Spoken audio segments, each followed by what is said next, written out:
हाय, आपण नव्याने सुरू केलेल्या first try parenting by Minal या यूट्यूब चॅनलवर तुमच्या सर्वांचं स्वागत आहे।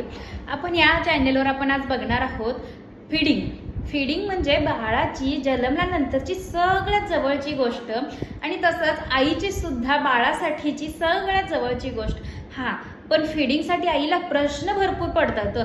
फीडिंग कसं करू आणि काय करू?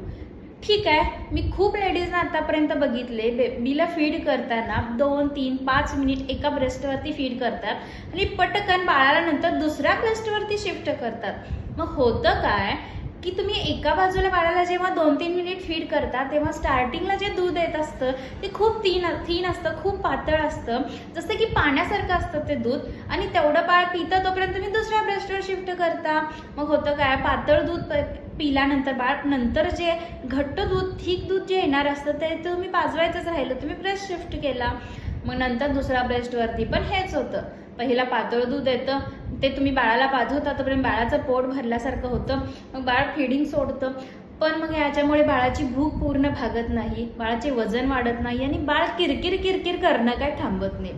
मग यासाठी करायचं काय की तुम्ही जेव्हा बाळाला फीडिंगसाठी एका ब्रेस्टवरती घेता त्यावेळेला बाळाला पूर्ण दूध पाजवा। तुम्हाला जोपर्यंत वाटत नाही की माझ्या ब्रेस्ट मिल्क सप्लाय तर ह्या साईडचं थांबलेलं आहे तोपर्यंत त्या साईडचं बाळाला दूध पाजवा आणि नंतर दुसऱ्या ब्रेस्टवरती शिफ्ट करा।